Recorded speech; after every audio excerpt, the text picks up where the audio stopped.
Welcome to the Cult Kitchen! On today's episode, we're going to bring you a little segment we like to call Vintage Chef. Vintage Chef is where we cook a vintage recipe, and today we have a recipe from a viewer. They actually Facebooked us this thing, and it's called a Mexican egg and cheese mold, and it's a gelatin. So finally, we're getting to a gelatin on Vintage Chef. About time, let's just get to it, folks. Cold Kitchen. Why is it Mexican? It's racist. It uses cottage cheese. Is that Mexican? Mm-hmm. Okay. Now I know. So... Well, back whenever this recipe was made, it was. Still, I don't remember who suggested this. I'm sorry, I'm not going to look you up. I'm not going to look it up. It takes too long. But this... I was talking to Wero about it, and we think this is a good recipe to do because it has the highest chance of failure that we've had so far. Because basically you're taking a bunch of white-ish colored ingredients, blending them into a slurry, and then adding gelatin, and then firming it up. What part's the slurry again? What's you're gonna see, Loafy. What's getting slurried? No! So the first step is that we have to bloom our gelatin. Blooming gelatin is very important, folks. Let me tell you. You don't want to not bloom your gelatin. What happens? You don't want to know. Okay? And our envelope. We're going to add our envelope of gelatin. Really? What's that red thing in there? Oh, that was just your reflection. And then what you do is you put it on a little bit of heat to really dissolve the whole thing together. And then what we do is we start our mix of... I don't even know what to call it. But our mix of cheese and egg, I guess. The first ingredient is cottage cheese. I'm using Dairy Gold because that's the good stuff. We need exactly 1 cup and 1/3 cup cottage cheese. You know what else is really great? Just eating cottage cheese by itself without having to add crap to it. I can have about 1 teaspoon of cottage cheese before I'm absolutely sick of it. There we go. Oh, listen to that sloppy mess. Now what we do is we add our gelatin that we dissolved right meow. Woo! At this point, they just say mix everything else in there. Blah. So we need a half a cup of plain yogurt, plain white yogurt. Man, this really is an old recipe. It's like white pepper, white. No, it's just spoilers. Half a cup. Here's another fun part of this recipe. 4 boiled eggs. We live in the future. You can just buy boiled eggs now. And you know what? Mm-hmm. They're good. They aren't bad. Are they? Dude, I would imagine that they just boil like 1,000 of them in like a giant sous vide machine, so they're all the same. But Yeah, I've totally. not had a single bad one of these. We got salt. Moo. 1/4 of a teaspoon. We got white pepper. What? 1/8 of a teaspoon. And we got chili powder. 1/4 of a That's what makes teaspoon. it Mexican. Yay! Hooray! And now it's Mexican! Yay! Yay! Mix it all together. In the recipe, you get a Jello mold that looks like a weird, bumpy, eggy thing. And we spent like all day looking for a Jello mold, and this is the best we could do. Yeah. So You can make it a pineapple upside down mold. this is there's way too little liquid for this, but let's just do it anyways. I don't think you're supposed to like Put it fill like in it. one side. I think that's gonna look just fine. It's gonna look cool when it comes out. There's our mix. And what we'll do is we're just going to throw this in the fridge and let it sit for a little while. A few hours. And then, by the grace of whatever God you believe in, maybe this will work. Okay.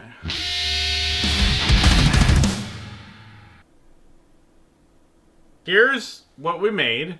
Moo. It's a thing. It's very white and opaque. Yes. Now we didn't have the right mold for this, and we did search for it, but we couldn't get one. We just had a bunt pan, so a blunt pan.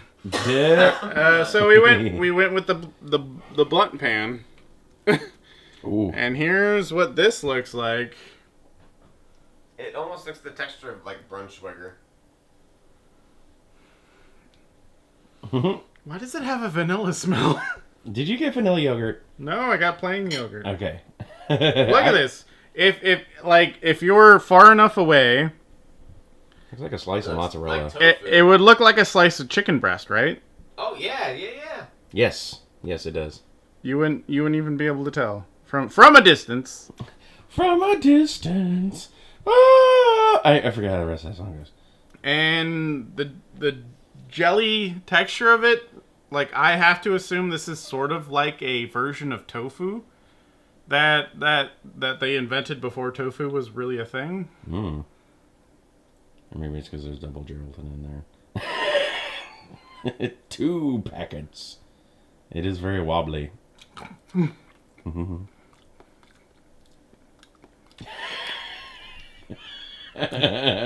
Get some of that watercress. Get the watercress in there. Help it out. It's a very mealy texture. Oh no. When you first bite into this, the tangy flavor is what you get immediately. And a lot of that is sort of the yogurt-ish flavor. But it's sort of weird and off-putting when that flavor's mixed with the white pepper and the chili powder. Oh, I forgot about those. What's weird is that that's all you get. That's all that's in there, but you can identify them so clearly amongst all that homogeneous white food. All Okay, the so plaster. my question. So like when you were first telling me about this, I kept saying like a dip, like put it on crackers or something. Would it be good that way? I can't guarantee that. See, It would be better on crackers, I think. my biggest hang up is this is supposed to be an entree. It's not an entree. Yeah, the watercress doesn't really help. That's really weird, actually. It just looks pretty. It's like if you put gelatin in some mashed potatoes. That's what the texture is. That sounds terrible. I mean, it's not gross or anything. It's just very, like, I can't imagine the utility of this. I can't imagine why you would want to make this. Can't spread it on top of a rice cake. Maybe. Like, that's it. Like, you could spread it on a chip or a cracker, but, like, at that point, what the fuck is why do you have gelatin in it? There's no reason to make this out of it. It looks like a slice of fresh mozzarella, you know? Yeah, actually, yeah, it does that's kind of have that texture, yeah.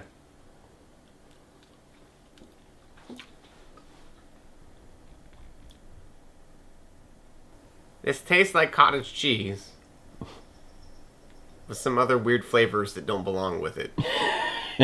I eat a lot of cottage cheese, unfortunately. I love cottage cheese. It still has like the weird mouthfeel that cottage cheese does. Mm-hmm.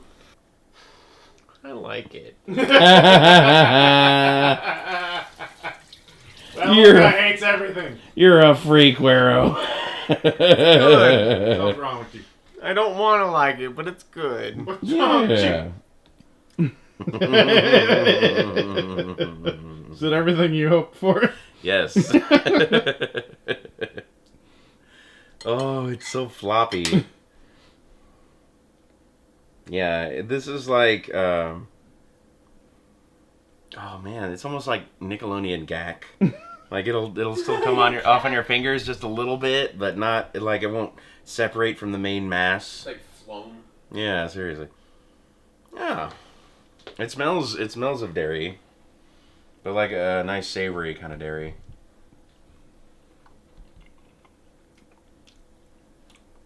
If you like look into a bucket of like plaster of Paris, and you imagine what it tastes like, this is that. It's like really bland, and It's got a hint of dairy. You guys just have no appreciation for cottage cheese. I like cottage cheese. This is just fucked up. No, this is proof you're a liar. I'm not a huge fan of cottage cheese. Like, it's so homogenous, like, after the first bite. This has some other flavors going on with it, too. Like, I don't know. Like, you got a dirty glass at a Mexican restaurant, and you, like, ask for milk. Why's it gotta be Mexican? Because there's like cumin and there's like cumin and chili powder and shit in it, you know? It's like you just got the runoff from like the broken dishwasher, you know? And it's like they put your milk in this and that's where your leche is, baby. It's in with the spices and seasoning. All right. Here we go. You for getting leche right. Let's try out the watercress along with it. That's like a really ghetto bruschetta. You know, it's missing tomato, it's missing olive oil and the balsamic vinegar and bread. You got some balsamic. You want to try some? Yeah, like... Because we're going to come back for some more. Yeah, I'm so worried about it. Definitely a little better. It's still such a strong, like, wave of dairy that comes at you. It even overpowers, like, balsamic. But it's pretty nice. Yeah, I think if you did try to serve that up like it was a bruschetta, it would be pretty nice. Like, you know, you're replacing Instead of the mozzarella. Yeah. Yeah. Yeah. Because, like, the mozzarella, when it's, like, cold, like they serve it then, it's not going to be a huge difference in flavor. Texture. Yeah, it's very similar. Different. Yeah. Thank you so much for joining us this time on Vintage Chef. This was not so much of a success as the last ones were, but hopefully if you join us next time, we'll have something better for you. So remember to like, share, subscribe, check out all the social media, check out Warpig's site, check out my site over there on Twitter. What'd you call it, a site? Twitch.